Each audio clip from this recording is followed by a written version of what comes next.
what I was saying is yesterday when we watched this for the first time, I was shocked. I was shocked at how pornographic it was. I was shocked that, you know, Tucker Carlson, like Vladimir Putin basically said, what that mouth do? And Tucker Carlson was like, let me tell you, I'm hungry. Okay. I'm hungry for more. Um, I mean, he very clearly like shitted on him to his face. He spent like 30 minutes being like, Ukraine is Russia. And also that's the reason why I invaded Ukraine. And not because of NATO. Shut the fuck up. I love the idea of Ukraine being Russia. It actually is Russia. Here's where it begins, history. He basically vindicated a lot of the liberal posturing. Like, I mean, he's a classic ultra nationalist. He is a classic ultra nationalist guy who is engaging in an irredentist campaign. That's it. There's no other way to look at it.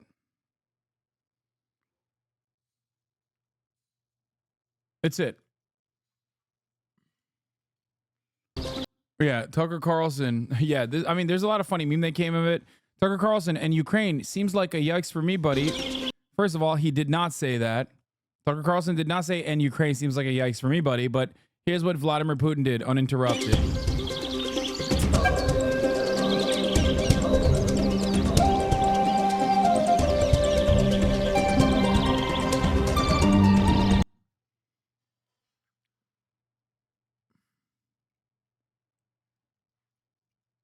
My Russian but not hog mother spent like 2 hours today explaining to me in exactly the same level of deep Russian history lore how actually Ukraine is in fact not Russian.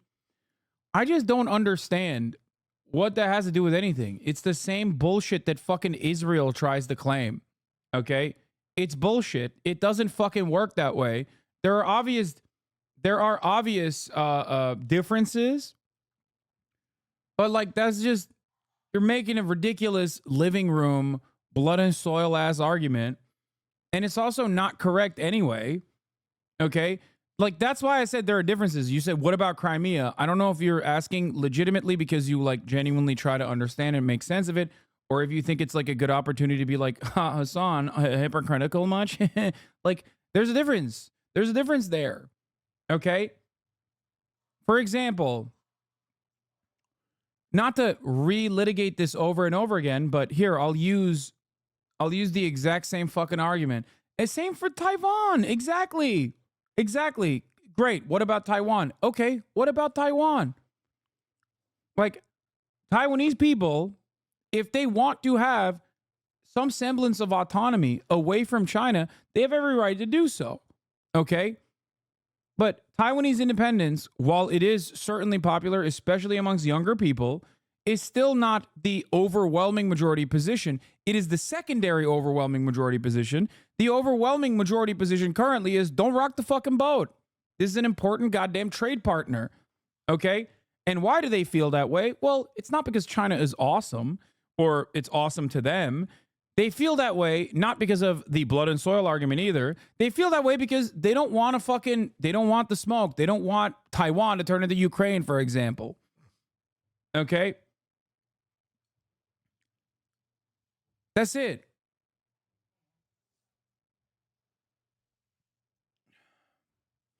America has some different opinions, but regardless. So the point is, regardless of all of that shit, when we're talking about Russia in particular, I think my assessment after listening to what Vladimir Putin had to say, which for the record, he did have a lot of moments of clarity, which I think looks really fucking bad for the Western world in general, because it just looks good for him. Like, they rarely talked about Ukraine. They rarely talked about his fucking L's. Tucker Carlson literally let him, okay? Tucker Carlson literally let him fucking run train, okay? Like, that's crazy. That's a huge fucking L. And he hit a lot of the high notes in the process that play really well to a conservative audience.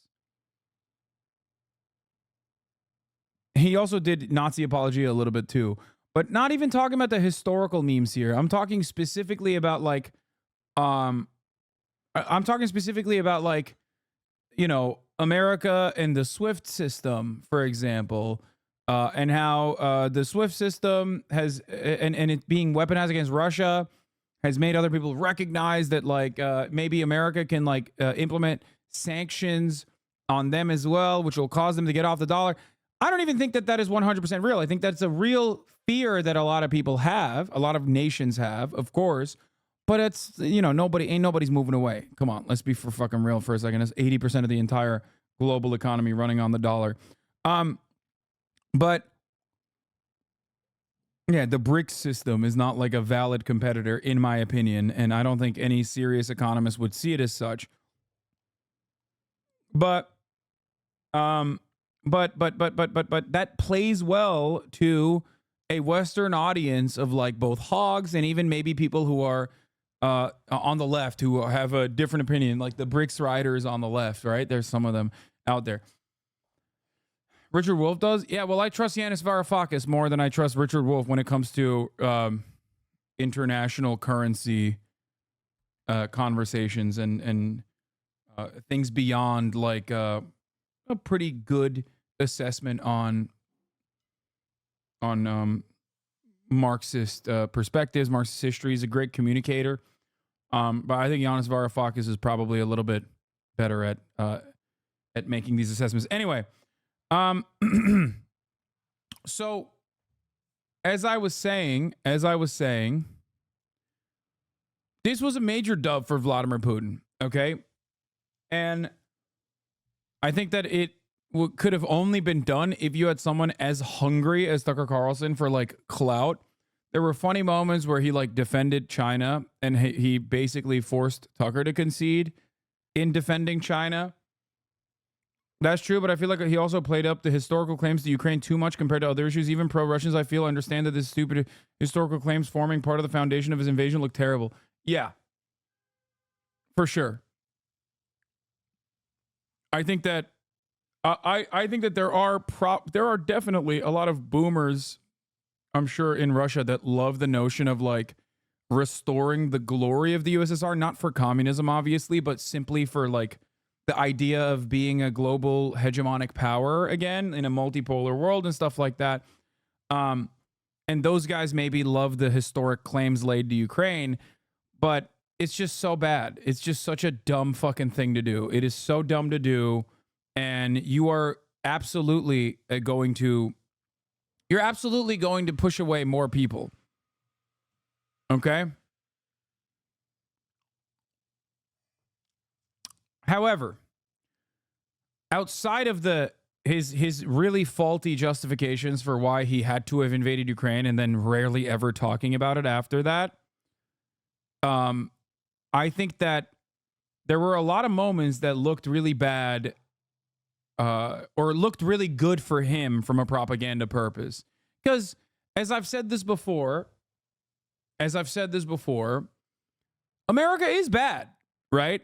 So he could just sit there, and if he never talks about what Russia is doing and only talks about what America is doing, he can make a coherent argument about how Russia is small bean, actually, even if it's not the case, especially as it pertains to him invading Ukraine.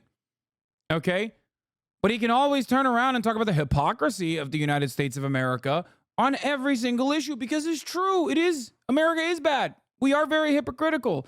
So I think he did a decent job in that front of shifting the conversation completely away from all of his massive failures, all of the violent actions, but also even like massive failures from the perspective of like being pro-Russia, right? It's just not, it was a big dub for Vladimir Putin, not a very good moment for, I don't know, America lovers who want to not be captivated by Vladimir Putin, or not a good moment for people who want to continue funding the Ukrainian defense.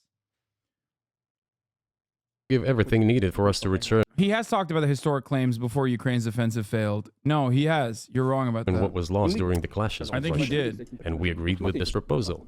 Look, his statement has been published. He said it publicly. Can they return to this or not? The question is, do they want it or not? Further on, President of Ukraine issued a decree prohibiting negotiations with us. Let him cancel that decree, and that's it. We have never refused negotiations, indeed. We hear all the time, is Russia ready? Yes, we have not refused. It was them who publicly refused. Well, let him cancel his decree and enter into negotiations. We have never refused. And the fact that they obeyed the demand or persuasion of Mr. Johnson, the former Prime Minister of Great Britain, seems ridiculous and very sad to me. Because, as Mr. Arakamiya put it, we could have stopped those hostilities with war a year and a half ago already. But the British persuaded us and we refused this. Like, when I say this, I'm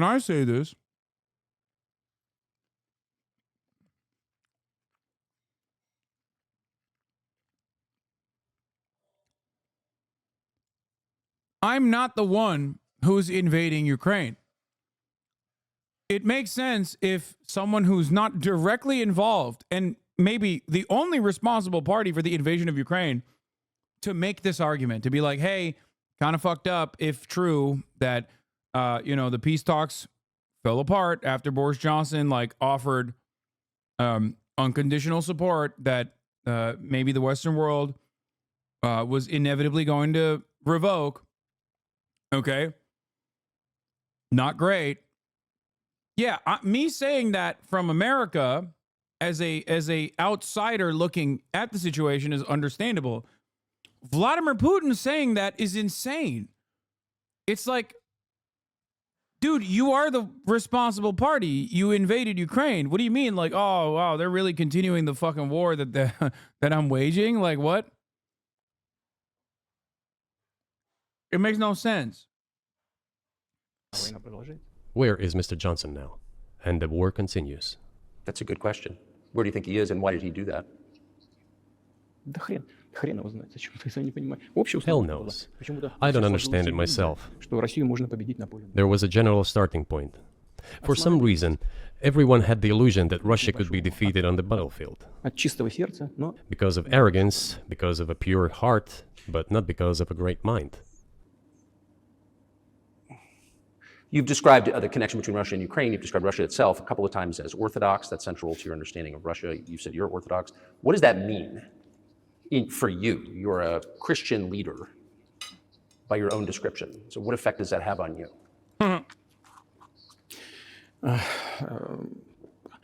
Okay, bro. He's so...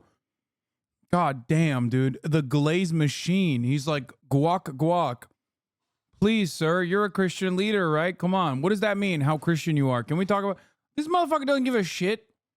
I don't think... Does Vladimir Putin give a fuck about, actual religion? I don't care. I don't think he cares. As I already mentioned, in 988, Prince Vladimir himself was baptized following the example of his grandmother, Princess Olga.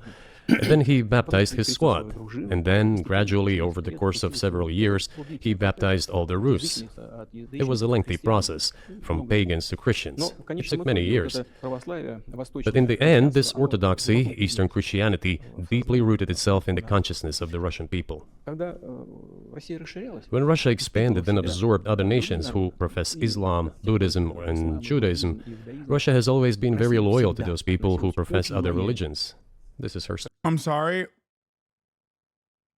I do not believe, even for a brief moment, this is like Recep Tayyip Erdogan talking about how fucking Muslim he is, okay?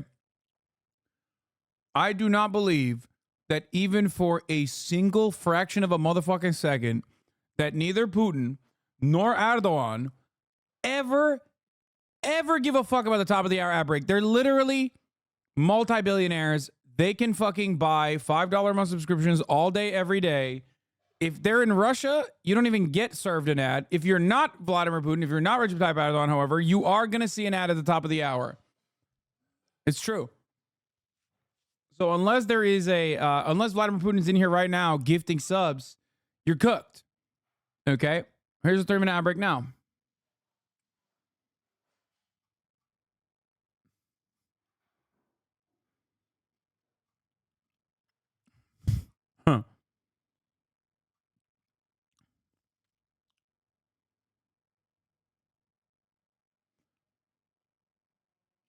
You can't make the argument Putin is the only one who can stop the war just because he invaded. If you would see every conflict in the world like that, you would never have any peace in the region. Why? What are you talking about? I say the same thing about fucking Israel. The fuck do you mean? Not only about Israel, but I also say America has a lot that they could do.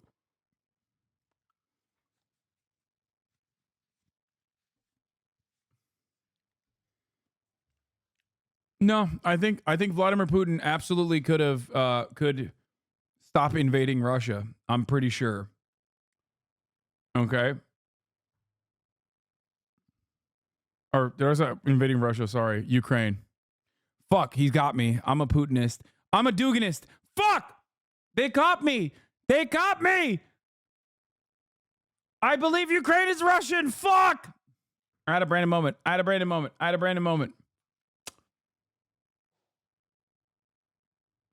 You have an oligarch sugar daddy? I get gifted from the oligarch daddy. We are not the same. I'm the oligarch sugar daddy to my oligarch daddy, okay? You make a lot of comments regarding this interview, like, what do you mean you are the one invading, etc.?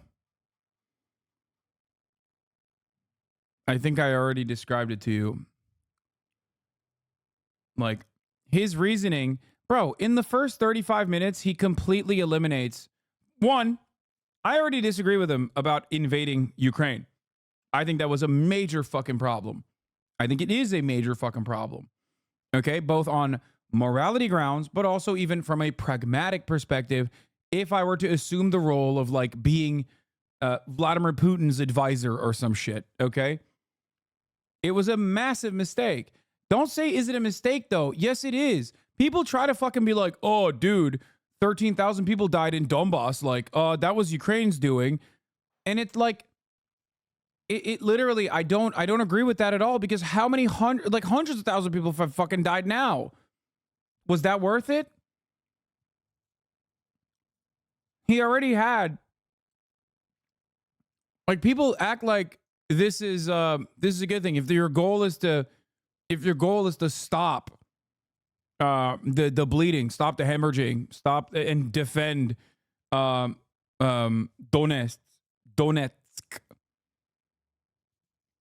Okay. Then did he do that? Did he save Russian lives by doing that? No. The perspective of people that are like Russian, like open-minded to Russia, has shifted dramatically.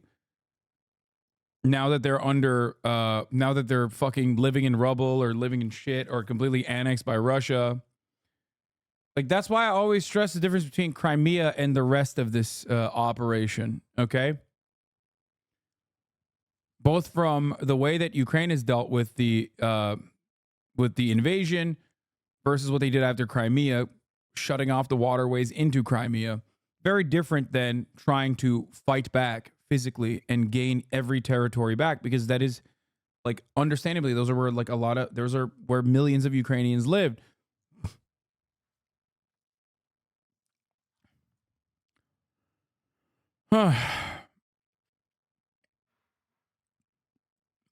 Talking specifically about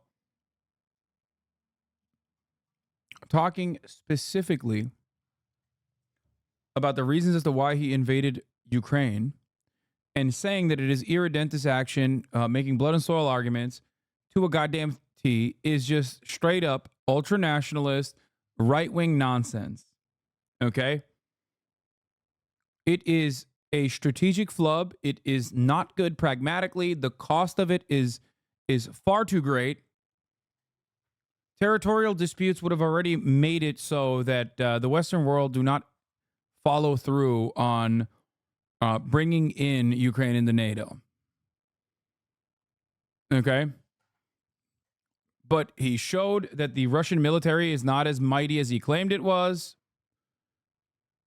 And I think they just absolutely fucking flubbed big time. Strength. This is absolutely clear. And the fact is that the main postulates, main values are very similar, not to say the same, in all world religions I've just mentioned, and which are the traditional religions of the Russian Federation, Russia. By the way, Russian authorities were always very careful about the culture and religion of those people who came into the Russian Empire.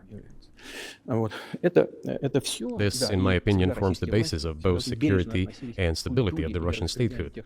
All the peoples inhabiting Russia basically consider it their motherhood. If, say, people move over to you or to Europe from Latin America, an even clearer and more understandable example, people come, but yet they have come to you or to European countries from their historical homeland. And people who profess different religions in Russia consider Russia their motherland. They have no other motherland. We are together. By the way, it's wild to say that Russia, notoriously good for other religions, they're basically the godfather of anti-Semitism. Like, they literally, you might say they invented anti-Semitism. Or if you don't believe that they invented anti-Semitism, you might say they perfected it. Okay? Before America? What do you mean before America? Bitch, what was America? We are talking about the book.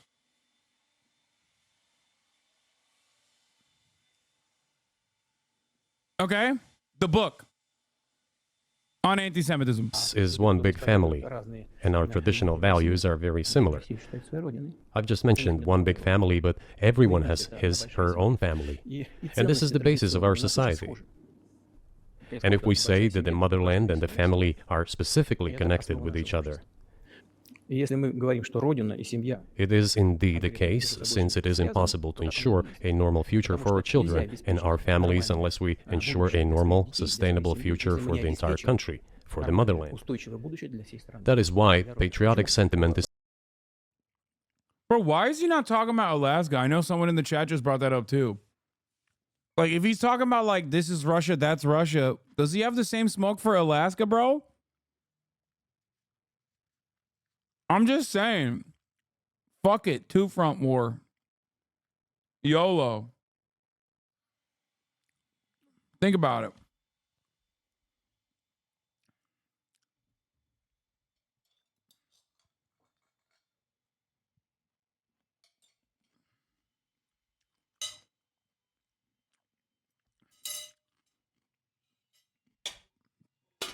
Wasn't the book on anti-Semitism written by a failed Austrian artist? No, there's an earlier one. Okay, that one just improved upon the earlier work. Okay, you're thinking Mein Kampf. I'm thinking go back further in the past to Protocols.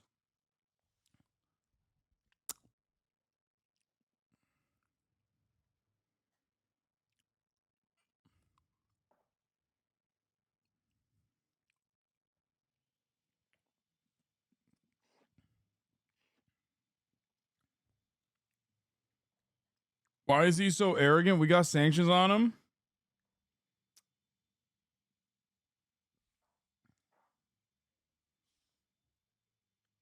So strong in Russia. But can I say that the one way in which the religions are different is that Christianity is specifically a nonviolent religion.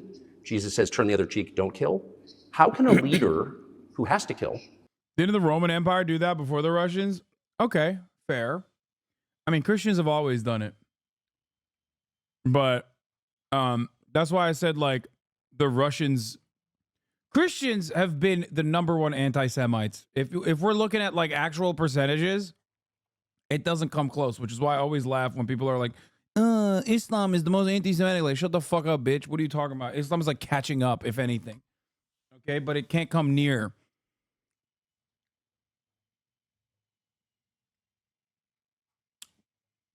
But if there is, like, there's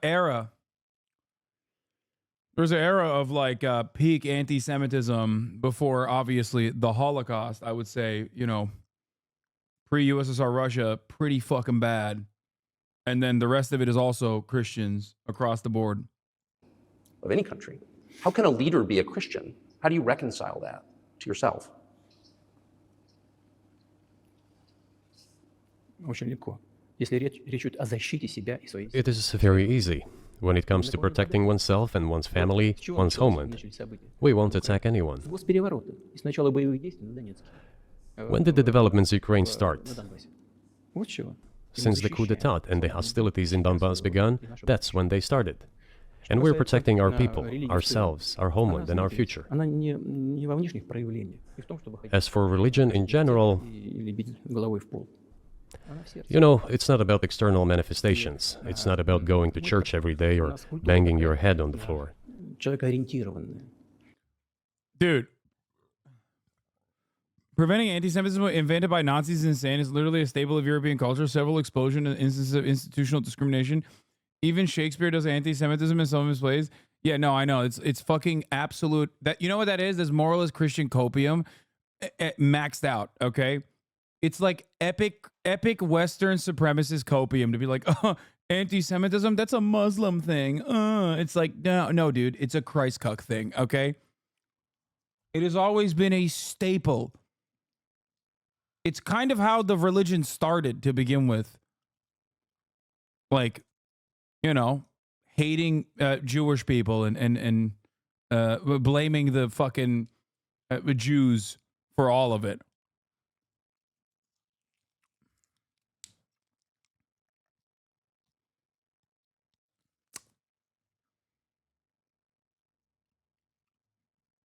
Yeah, the original sin, the killing of Christ. But it is that's a classic. Well, scapegoating with the Nazis is one aspect of it, saying, "Oh no, it's just a German thing." But beyond that, now they don't even do that. Germans now desperately cling on to the Muslims are actually the real anti-Semites narrative. You know what I mean? Where they're like, "Oh no, it's not us, yeah. I mean, we know anti-Semitism, we did it, yeah. But also, think about the Muslims, yeah. They're the ones doing the anti-Semitisms now. It's very bad. Oh no, oh mein Gott, I kann nicht glaube. Not good. The Muslims are so anti-Semitic." it is in the heart. And our culture is so human-oriented.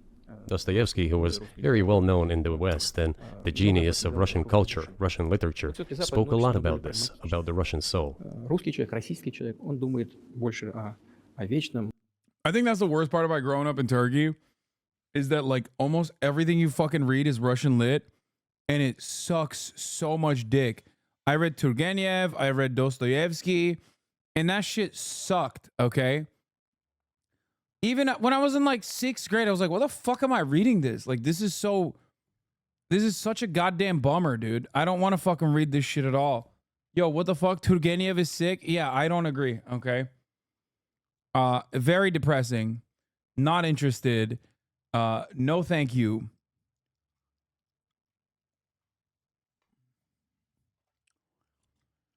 I'm about to leave this channel. Okay, well, you know, sorry. I'm honest. Okay? I will not apologize for my honesty. Russian motherfuckers, no wonder there's so much suicide, okay? I don't know how the fuck they do what the fuck they're doing. Hasan, mate, grow up, fuck's sake. Bro, if that's all I read, I get it, okay? Shit is gray, dog. It's gray.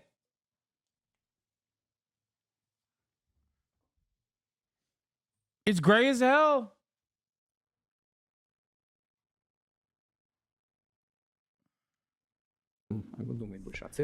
After all, Western society is more pragmatic.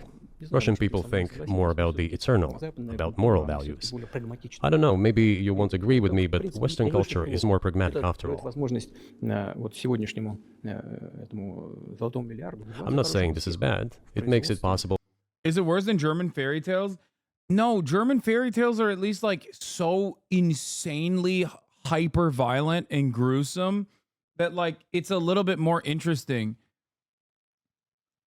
Yeah, German fairy tales explain a lot about German culture. Okay. But at least it's like content. Classic tropes like literally the mother feeding the son. The naughty boy, Mutik, feeding the naughty boy to the father. After a long day of the work, oh, the father comes back. And he says, ooh, yummy. Oh, ich möchte more of this, yeah. It's so good. Is that good? Yeah. Yeah, they love putting kids in the oven. Explains a lot about German culture, okay? I'm just saying, if you're a kid and that's what they're teaching you from the jump. For today's golden billion to achieve good success in production, even in science and so on. Cannibalism, straight up, fucked up. I see why Joe. Wait, what? No, straight up, dude. You guys need to look at Brothers Grimm. You guys need to look at Brothers Grimm, but like the OG Brothers Grimm shit. Like, not like the watered down version of Hansel and Gretel, but like the OG version. That shit should not be read to children. There is no way you are going to have the same brain chemistry if you're like. I talk about this a lot. When I was younger, I had a wake up moment when I was watching Full Metal Jacket. Okay. I loved it, but there was definitely a moment, especially in the bathroom when he, goes in and he fucking blamos himself. I remember thinking, oh my God, I think I'm definitely too young to be seeing this. Like, I remember watching that, and there was something strange that happened in my brain while watching that where I went, oh my God, I'm pretty sure my life is not going to be the same after I just watched what is going on. I feel like German folk stories are just an endless sequence of that, if that makes sense.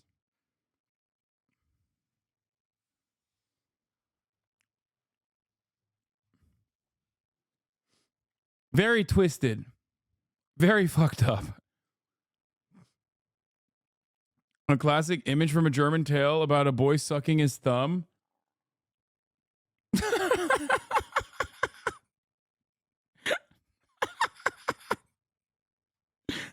Oh, Jesus Christ. Yeah, come here, yeah. I will find the thumb. Yeah, anything with dark pagan ruse is like fucked up vibes. 100% is really fucked up. There's nothing wrong with that. I'm just saying that we kind of look the same, but our minds So are do you built see a the little different. supernatural at work as you This part's look out great. across what's happening in the world now? Do you see God at work? Do you ever think to yourself, these are forces that are not human? Да нет, я, честно говоря, так не думаю. Я думаю о том, что... No, to be honest, I don't. It's so good. He's like, yeah, right? You love Christianity. God, like, God's helping you out, right? Do you see God everywhere? There are cathedrals everywhere for those with eyes to see, or whatever the fuck that so. thing is. My opinion is that the development of the world community is in accordance with inherent laws, and those laws are what they are. Так было всегда в истории человечества. It's always been this way in the history of mankind. Some nations and countries rose, became stronger and more numerous, and then left the international stage, losing the status they had accustomed to. Не нужно приводить эти примеры. Но начиная... There's probably no need for me to give examples, but we could start with the Genghis Khan and horde conquerors, the Golden Horde, and then end with the Roman Empire. Человечество каждый It seems that there has never been anything like the Roman Empire in the history of mankind. потенциал варваров постепенно накапливался. Nevertheless, the potential of the barbarians gradually grew, as did their population. In general, the barbarians were getting stronger and begun to develop economically, as we would say today. Экономически они стали укрепляться. This eventually led to the collapse of the Roman Empire and the regime imposed by the Romans. 500 лет. Этот процесс However, формирования Великой it took Римской 5 империи centuries for the Roman Empire to fall apart. в сегодняшней ситуации The разница difference with what is happening now процессы изменения is that all the processes of change are happening at a much faster pace than in Roman times. So when does the AI empire start, do you think? У меня всё в более You're сложные asking вопросы increasingly more погружаетесь. complicated questions. To answer them, you need to be an expert in big То, numbers, чтобы big ответить, data, надо быть, and конечно, AI. специалистом в Mankind is сфере currently чисел, facing many threats. в сфере Due to the искусственного genetic интеллекта. researches, it is now Ну, possible to человечество create много a superhuman, a specialized human being, a genetic Wait. I'm sorry. I heard what he said. And this is my retort to what he had to say about the golden horde.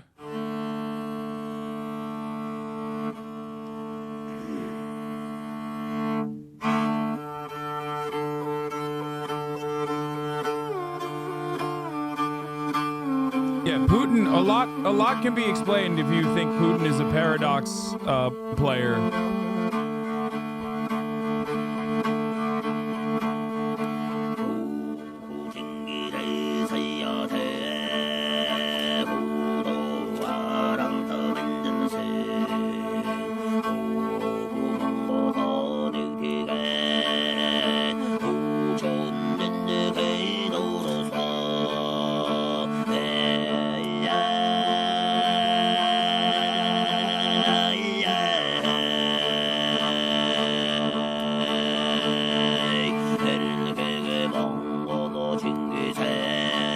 I'm stomping my foot right now. You can't hear it, but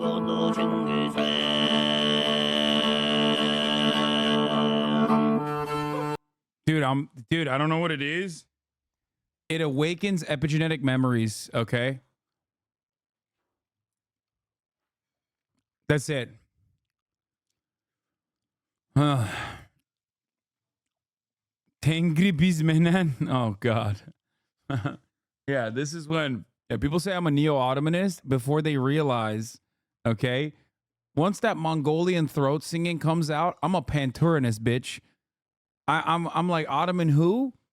Talk about the horde. Yeah, not that I'm not a neo-caliphate guy. I'm a neo-khanate guy, if you know what I'm saying. genetically engineered athlete, scientist, military man. There are reports that Elon Musk has already had a chip implanted in the human brain in the USA. Илон Маск внедрил уже чип в мозг какого-то человека. What do you think of that?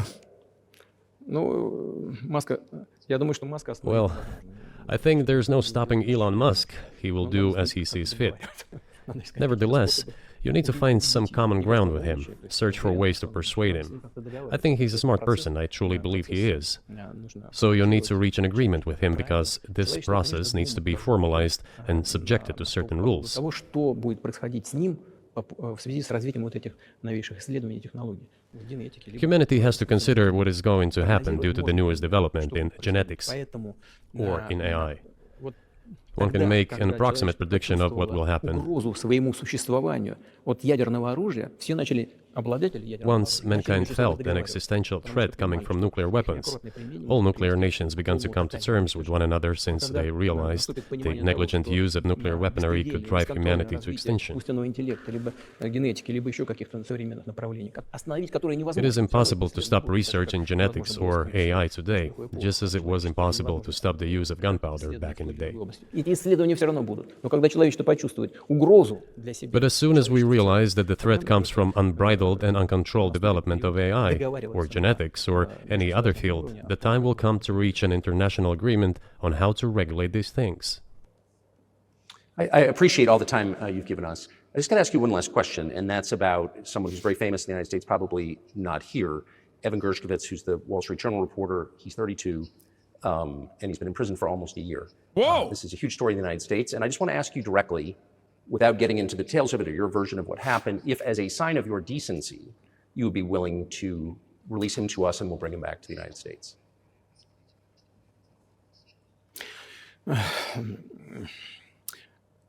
мы столько сделали жестов доброй воли.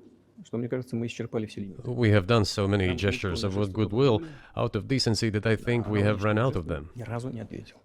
Но We have never seen anyone reciprocate to us in a similar manner. что мы However, in theory, we can say that we do not rule out that we can do не that исключаем того, что мы можем это if our сделать partners при take reciprocal steps. встречном движении со стороны наших. Okay. Okay. I want you to understand something. That's the price of admission. That's how much of a benefit Vladimir Putin sees from this entire thing, where he went on an uninterrupted, heavily fucking watched rant about justifications for why he went in and invaded Ukraine. That if you think for a moment that that was an impromptu question and was not previously arranged, I have a fucking bridge to sell you. Okay? I'm willing to bet that that, in and of itself, that question is a ballsy ass question. Okay? That is a really fucking ballsy question to ask Vladimir Putin straight to his face, because it's technically supposed to make him look bad.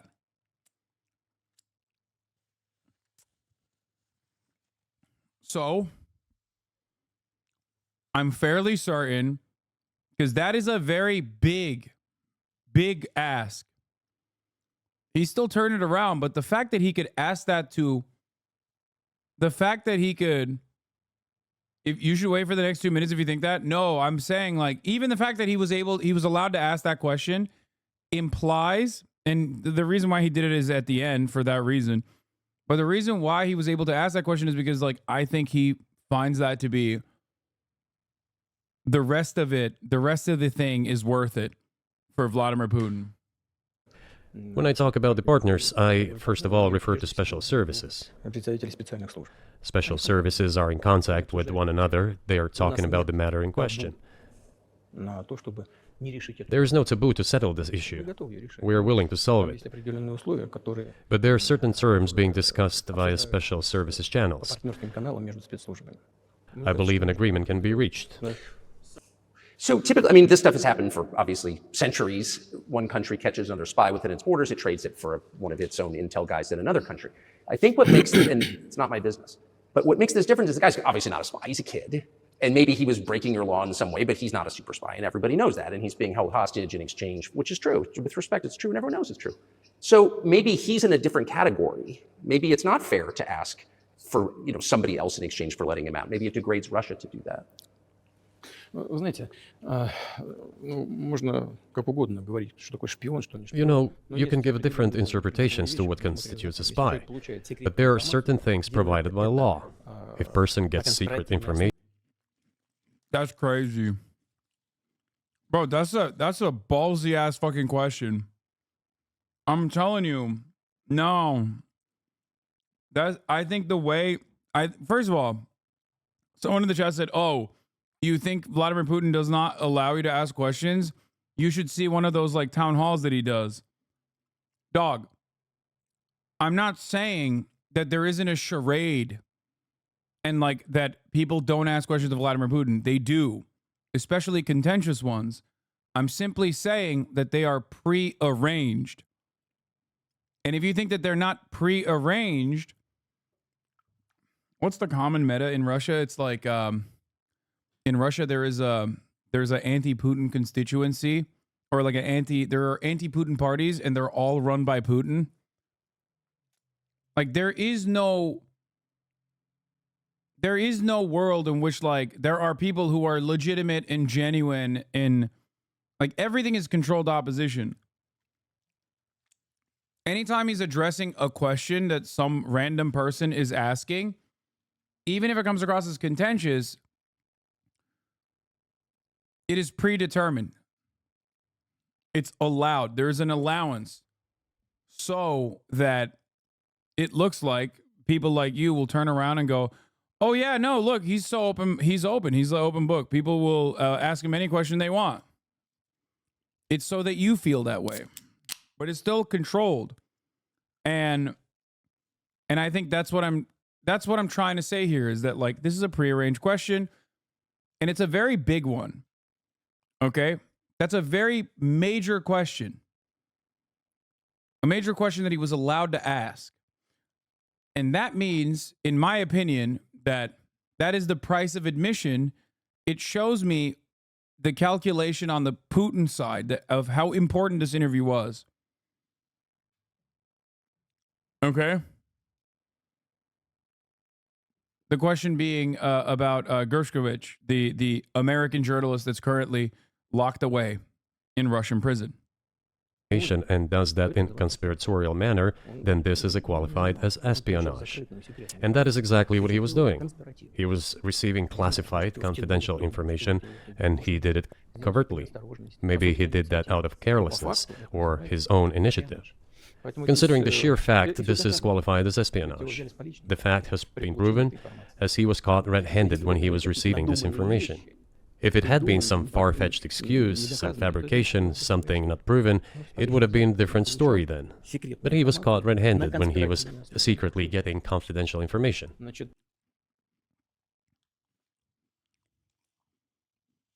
Look.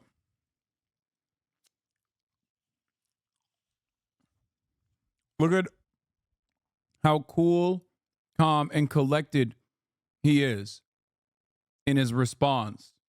By the way, Tucker Carlson's the wrong guy for this, but if this is a real interview, someone could go and turn around and say the exact same thing about, like, Brittany Griner. Tucker obviously won't do it because he's a racist piece of shit. But, like, the notion that Brittany Griner was worthy of a prisoner and not simply a political prisoner used as a tool for doing a swap is ridiculous. And the real counter is something along those lines. But because this is, like, obviously predetermined and pre-scripted, like, what kind of questions Tucker is allowed to ask is pre-scripted. It's obvious that this was an opportunity that was predetermined. And I think it, at least from my perspective, it shows how severely important this interview was for Vladimir Putin. What is it then? But are you suggesting that he was working for the U.S. government or NATO, or he was just a reporter who was given material he wasn't supposed to have? Those seem like very different things. This also plays into the legitimacy of the interview, right? Now you're giving your graces. Okay? Now you're literally, first of all, Charlie Rose interviewing Putin, do you think it was scripted? Not the same. Putin now getting an interview inside of fucking Russia while not offering any interviews to the Western media at all is totally different than Putin doing, like, an apology tour or Putin doing some kind of, like, PR tour. He can withstand off-the-cuff questioning, but this is during war inside of Russian boundaries is not the same dynamic at all. They literally said questions were not discussed. Yeah, dog, of course they said that. That's the whole point of why Tucker is able to ask this question. Because guess what? When Tucker Carlson gets to ask this question, all of a sudden, everyone goes, see, this is a valid interview. Tucker's actually got him on the back foot here. It legitimizes Tucker's position, and therefore it legitimizes all the instances where Tucker Carlson was just, like, sucking his cock while he was in the middle of talking about how fucking super cool it is that he's, like, invaded Ukraine and also how every Ukrainian is technically Russian. It is a way to legitimize Tucker's position by allowing a sense of contention in the interview.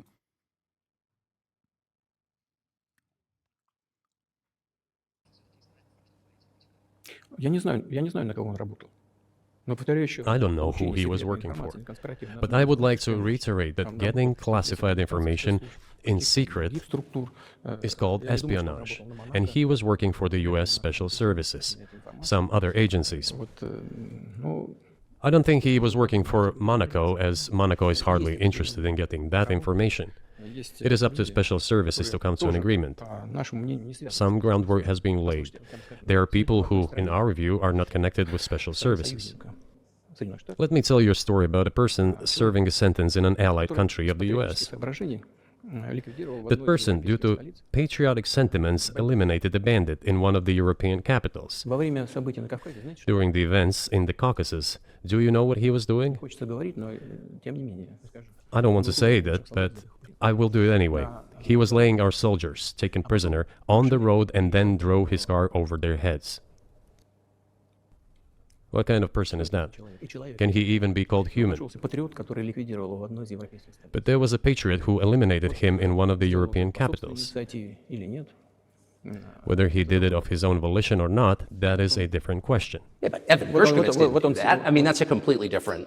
I mean, this is a Да, он не- 32-year-old like ну, он newspaper делал- да, он- reporter. He committed делал something другое. different. Да, он не просто журналист. Я повторяю еще раз, это журналист. He's not который just a секретно journalist. информацию I reiterate, he's a journalist who was secretly getting confidential information. Yes, it is different, but still, I'm talking about other people who are essentially controlled by the US authorities, wherever they are serving a sentence. There is an ongoing dialogue between the special services. This has to be resolved in a calm, responsible, and professional manner. They are keeping in touch, so He's talking about an FSB operative who murdered a Chechen activist in Berlin a few years ago.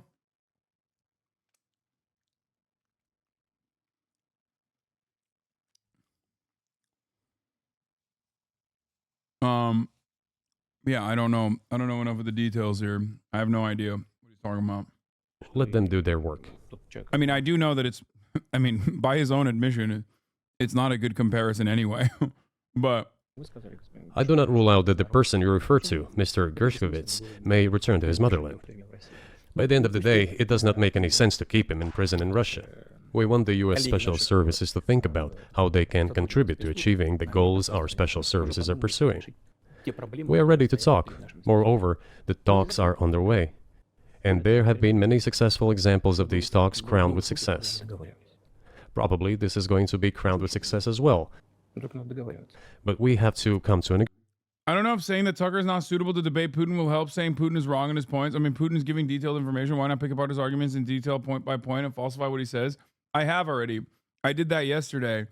I went through a lot of the silly historical significance arguments that he made. And I also admitted that there were plenty of instances where he was actually completely correct in his assessment, some of which was exaggerated greatly, but others were correct, especially as it pertains to like American hypocrisy, for example.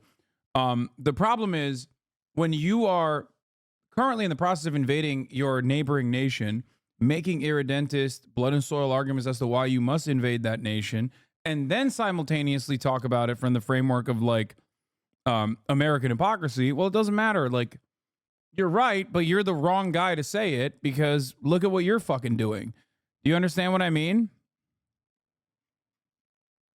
Also, this is not a debate. This is a glaze sesh. This is a suck fest. This is an opportunity for Tucker Carlson more than Vladimir Putin, but Vladimir Putin certainly is gaining a lot from this as well. And that's why I mentioned the part about Tucker Carlson having the allowance to ask him this contentious question about an American prisoner who's being held hostage as a political prisoner in Russia for the crime of not espionage, but instead writing. Okay, doing journalism. Like, it's ridiculous. It's also obviously additionally ironic considering that Edward Snowden lives in Russia, and Russia, as we know, has a very open door policy as it pertains to like letting anyone and everyone get safe harbor from the American government. So that makes it even funnier. But ultimately, yeah, it feels like a way for Putin to broadcast his demands to the U.S. government for a prisoner exchange. Anyway. Agreement. I hope you let him out. Mr. President, thank you. I also want him to return to his homeland at last. I'm absolutely sincere.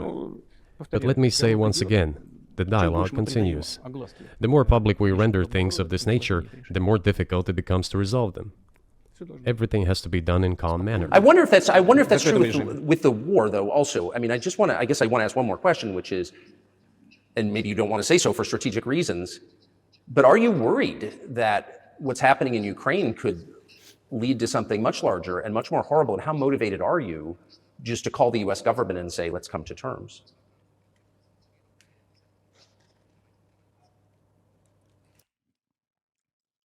My five-head analysis or my tinfoil hat analysis is Tucker Carlson never stopped being CIA. And there's factions within the State Department that's like trying to get Russia to fucking, finish this. They no longer can support Ukraine. So they're like, come on. Like, pull out, please. You're making things too hard. Obviously, I don't believe that, but... Послушайте, я же сказал. I already said that we did not refuse to talk. We're willing to negotiate. It is the Western side, and Ukraine is obviously a satellite state of the US. It is evident. I do not want you to take it as if I'm looking for a strong word or an insult, but we both understand what is happening. The financial support, $72 billion was provided. Germany ranks second, then other European countries come. Dozens of billions of US dollars are going to Ukraine. There's a huge influx of weapons. In this case, you should tell the current Ukrainian leadership to stop and come to negotiating table, rescind this absurd decree. We did not refuse. Sure, but you already said it. I didn't think you meant it as an insult because you already said correctly, it's been reported that Ukraine was prevented from negotiating a peace settlement by the former British Prime Minister acting on behalf of the Biden administration. So of course they're a satellite. Big countries control small countries. That's not new. And that's why I asked about dealing directly with the Biden administration, which is making these decisions, not President Zelensky of Ukraine. Если администрация Зеленского на Украине отказалась от переговоров, я исхожу Well, из того, что... if the Zelensky administration in Ukraine refused to negotiate, I assume they did it under the instruction from Washington. If Washington believes it to be the wrong decision, let it abandon it. Let it find a delicate excuse so that no one is insulted. Let it come up with a way out. It was not us who made this decision, it was them. So let them go back on it. That is it. However, they made the wrong decision, and now we have to look for a way out of the situation to correct their mistakes. They did it, so let them correct it themselves. He can also flex because of this is a flex. This part is a flex.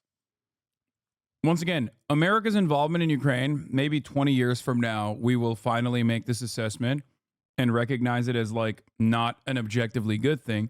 Obviously, Russia is the main villain here, but America's involvement in Ukraine will be regarded as devastating for Ukraine 20 years down the line for all of the false promises made to Ukraine specifically, like Western involvement in Ukraine.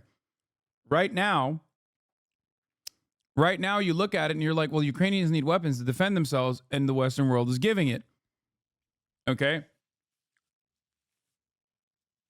And it's a delicate matter because those javelins have definitely helped thwart a lot of the Russian offensive, including making the Russian military look bad, including making sure that the Russian air superiority never actually came into play early on.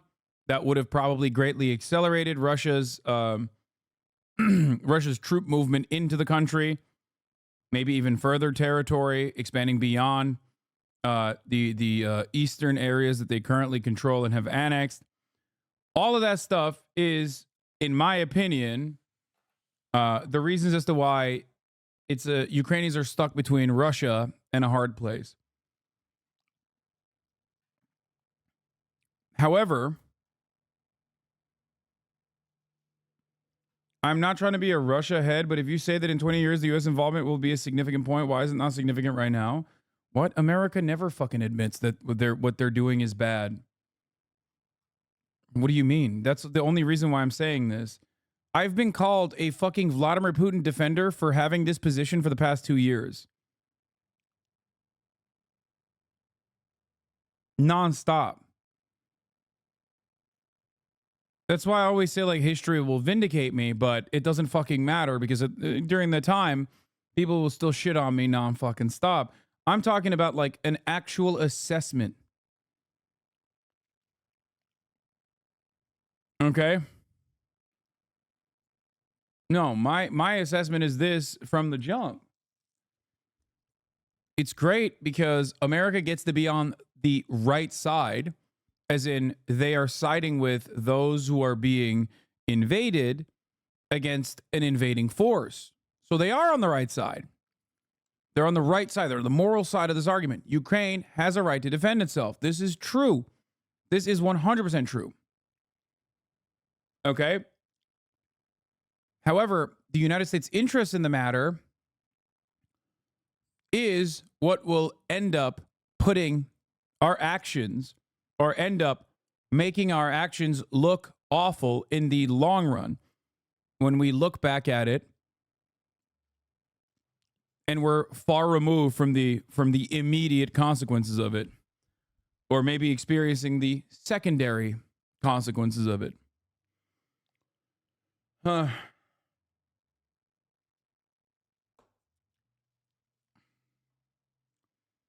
If America cared about the interests of Ukrainians and Ukrainian citizens, like if that was genuinely, if America wasn't the major player here in the proxy war against Russia, in the Ukrainian invasion, utilizing Ukrainian soldiers as cannon fodder, okay? If that was the case, if they actually wanted to purge Russia, they would be significantly more risky, for example, in their action. Maybe they would have sent tanks ahead of time. Maybe they wouldn't have waited for an increase in Russian military action in the region to start giving heavier weapons. But ultimately, it doesn't matter because Ukraine will inevitably run out of men capable of holding those weapons. Because the goal is not to defend Ukraine. The goal is to prolong the conflict from the American perspective. The goal is to prolong the conflict with the hopes that you can wither away enough of Russia's military, which is ironic because I think that is also a miscalculation. That's a miscalculation on the American side. This is two world powers, one the hegemonic superpower, the other a regional power, making miscalculations and allowing Ukrainians to get fucking absolutely obliterated in the middle of the conflict. Russia miscalculated, thinking that it could very easily dominate Ukraine.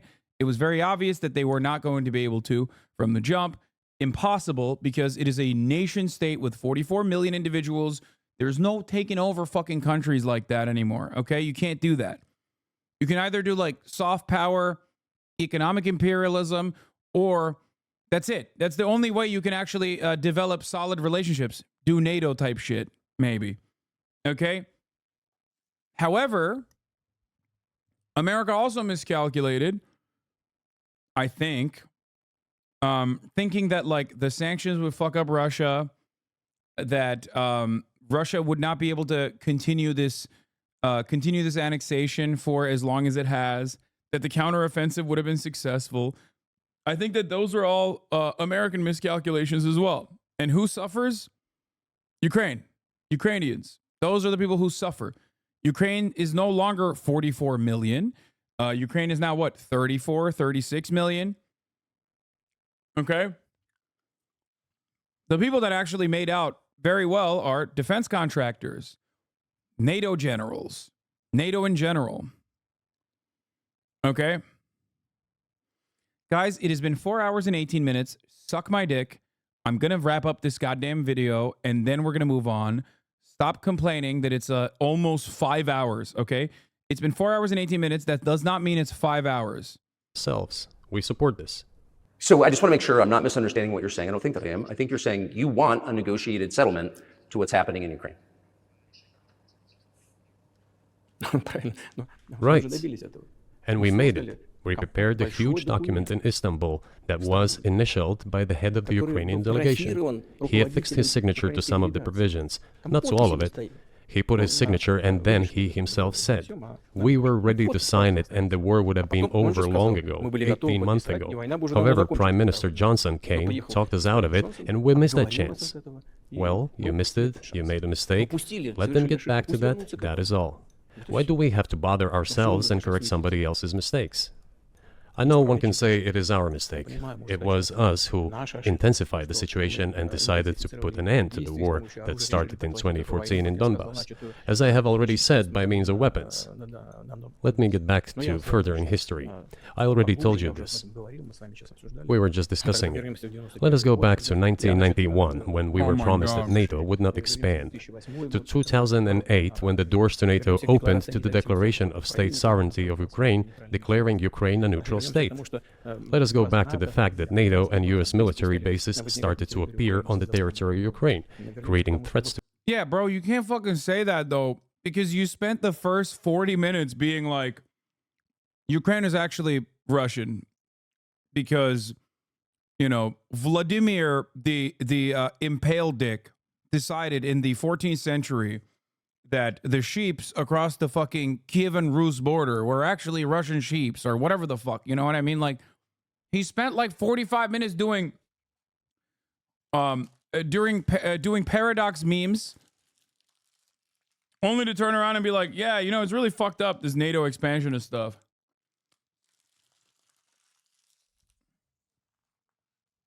Can't believe how much NATO expanded. Let us go back to coup d'etat in Ukraine in 2014. No, it is true, but it doesn't pointless, matter. though, isn't it?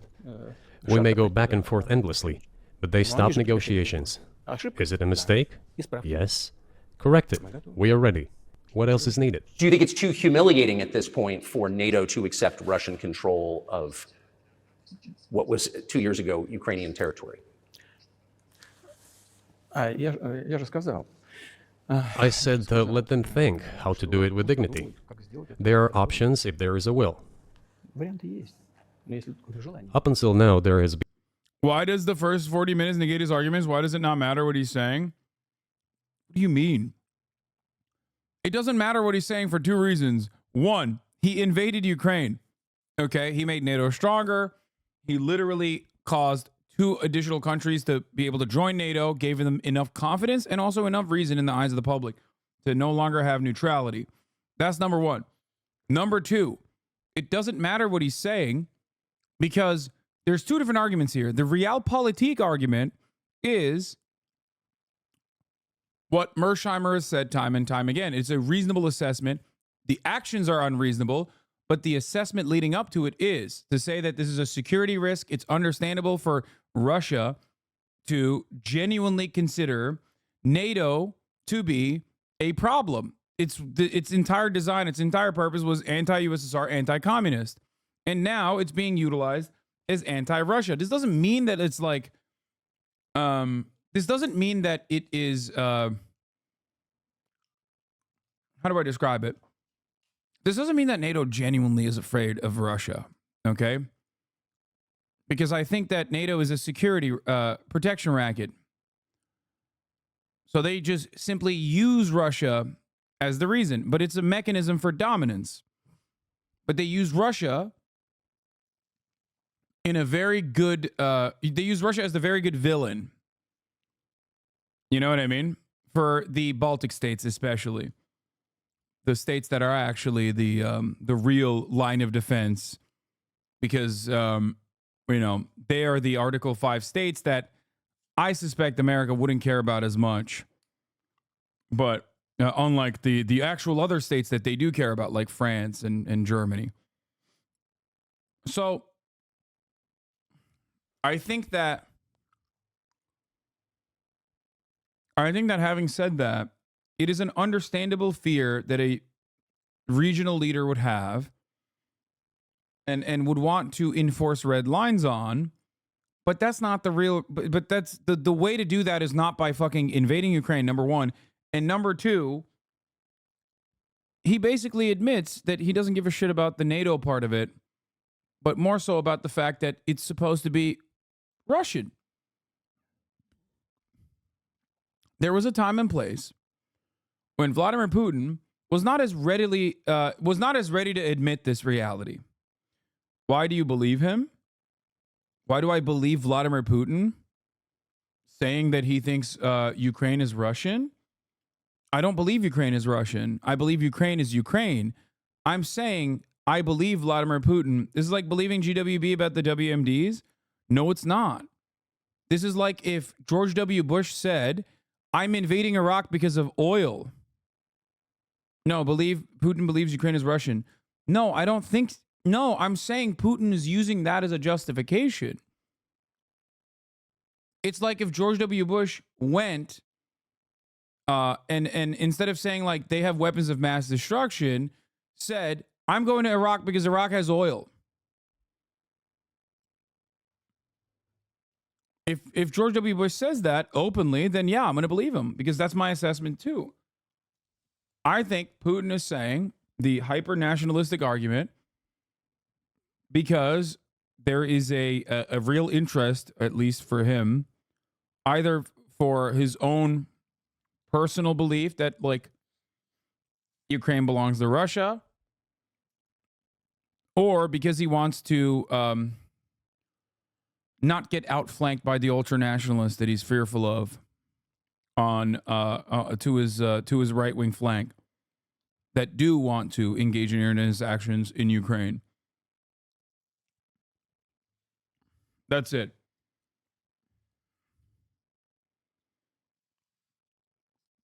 Ultimately, he invalidated every other claim, which weren't even worthy arguments to invade Ukraine in the first place, by using false historical claims to suggest Ukraine doesn't actually exist to justify imperialism. In order to do so, as he would claim, bring back their rightful land through force. Yeah. Now, that also, in my opinion, fucks up the negotiations, because if you're saying you're bloodthirsty and want it, and that Ukraine is Russian, then you're kind of ruining the argument.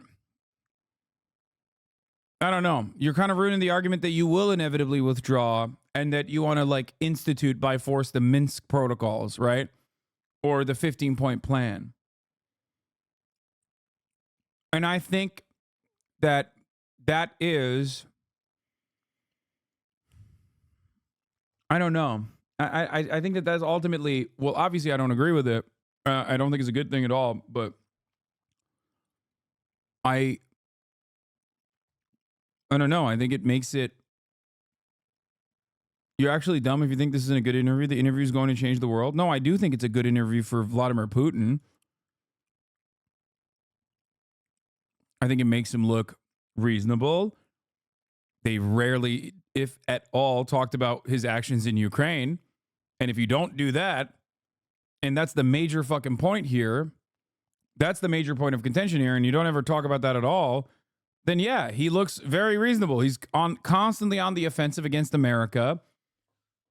It almost feels like he was just like moved to do a special military operation in Ukraine. He just had no other reason. He wanted to align with America over and over again, and America kept swatting him away. You know? In America, we're the belligerent warmongers, and Vladimir Putin was just simply pushed into a corner. He had nothing else that he could do, while simultaneously also offering historical claims to Ukraine. It's crazy. It is, I think that overall, it's a massive W for him. So you're saying that Putin is doing Israel? Yes. I think Putin is doing Israel, and Putin is begging in the beginning for America to treat him like Israel, or at least claiming that historically he always wished America would treat him like Israel. But yeah, ultimately he comes across reasonable once you move beyond the old man talking about like weird historical claims to why Ukraine is Russian, which are bullshit, of course. And you wouldn't even think that he is currently invading its neighboring country.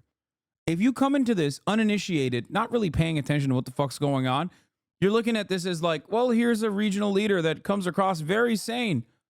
Much more sane than Joe Biden, I would say. You know what I mean? Like, you do not leave this interview thinking like, yeah, this is a fucking massive failure of an invasion of a neighboring nation that has been incredibly costly as far as human lives and as far as like destruction of infrastructure. And now it's like, now it's in a death grip for inches of territory with back and forth. You would not think that at all. Things look fucking cheery. You know? be in the uproar and screaming about inflicting a strategic defeat on Russia on the battlefield. Стратегического поражения России, поражения на Now they are apparently coming to realize that it is difficult to achieve, if possible at all. In my opinion, it is impossible by definition. It is never going to happen. It seems to me that now, those who are in power in the West have come to realize this as well. это осознание пришло. Подумайте теперь. If so, if the realization has set in, they have to think what to do next. We are ready for this dialogue. Would you be willing to say, congratulations, NATO, you won, and just keep the situation where it is now? Ну, вы знаете, это предмет переговоров. You know, it is a subject matter for the negotiations. No one is willing to conduct, or, to put it more accurately, Точнее сказать, хотят. they are willing but do not know how to do it. Я не только вижу, I know they want я to. знаю, что It is not just I see it, but I know they do want it. But they're struggling to understand how to do it. They have driven the situation to the point where we are at. It is not us who have done that. It is our partners, opponents who have done that. Well, now let them think how to reverse the situation. We're not against it. It would be funny if it were not so sad. Да, было бы смешно, если бы не было так грустно. This endless mobilization in Ukraine, the hysteria, the domestic problems, sooner or later it will result in agreement. Истерика, там, внутренние проблемы. You know, this probably sounds strange given the current situation, Все равно мы договоримся. И but the relations between the two peoples will be может, даже rebuilt странно в anyway. сегодняшней ситуации прозвучит. It will take a lot of time, but they will heal. Между народами восстановится. Потребуется много времени. I'll give you very unusual examples. Совсем приведу необычный пример. There is a combat encounter on the battlefield. Here's a specific example. Ukrainian soldiers got encircled. This is an example from real life. Our soldiers were shouting to them, "There is no chance. Surrender yourselves. Come out and you will be alive." Наши солдаты им кричат. Suddenly, the Ukrainian soldiers were screaming from there in Russian, perfect Russian, saying, "Russians, do not surrender." And all of them И perished. не сдаются. They still identify themselves as Russian. Они до сих пор русскими себя ощущают. В этом смысле то, что What is happening is, to a certain extent, an element of a civil war. Everyone in the West thinks that the Russian people have been split by hostilities forever. растащили. No, they will be reunited. The unity is still there. Воссоединение произойдет. Оно никуда и не делось. Why are the Ukrainian authorities dismantling the Ukrainian Orthodox Church? Русскую православную. Bro, I don't think, like, I don't know. I think that's bullshit. Like, I get, in the most charitable, I can't believe I'm saying this, in the most charitable way, if I'm going to be as charitable as possible to Vladimir fucking Putin of all people, I think the argument here is that, like, Ukrainians also see themselves as one people. Ukrainians and Russians are one people. Everybody sees themselves as one people, one nation, under God, indivisible, fucking Orthodox Christianity. I don't think that's the case. It's not. And it especially is not, because if that was the case, I feel like the rest of Ukraine would look like Crimea. Like, he literally said it's a civil war. Like, that's not a civil war. That's a whole ass different country. Sure, same language, same lettering. Don't get mad at me, Ukrainians and Ukrainian flag in the bio guys. I'm saying, as a dumbass American, it's like virtually impossible for me to decipher. Okay? I know. Everybody says not the same. I know. Okay?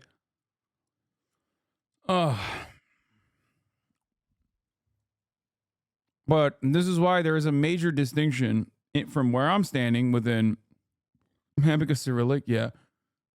That's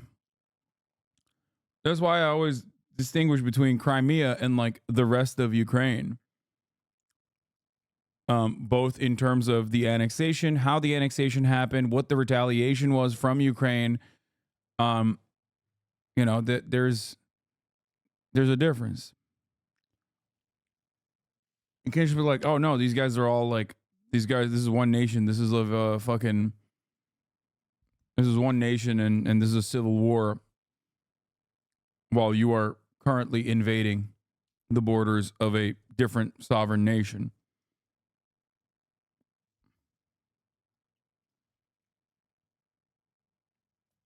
And the irony is that while you said the Ukrainians that live next to the Russian border can consider themselves Russians, and he uses them as an example for the entire country. Yeah, except since the invasion, it's over.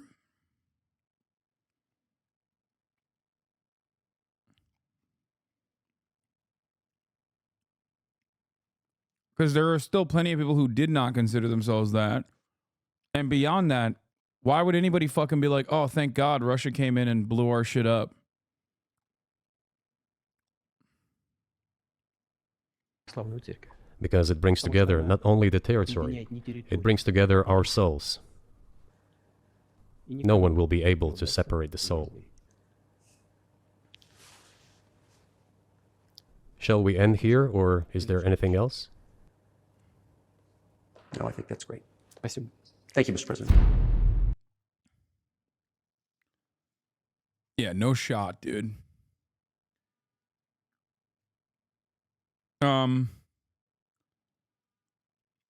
That was a long ass fucking interview. Goddamn.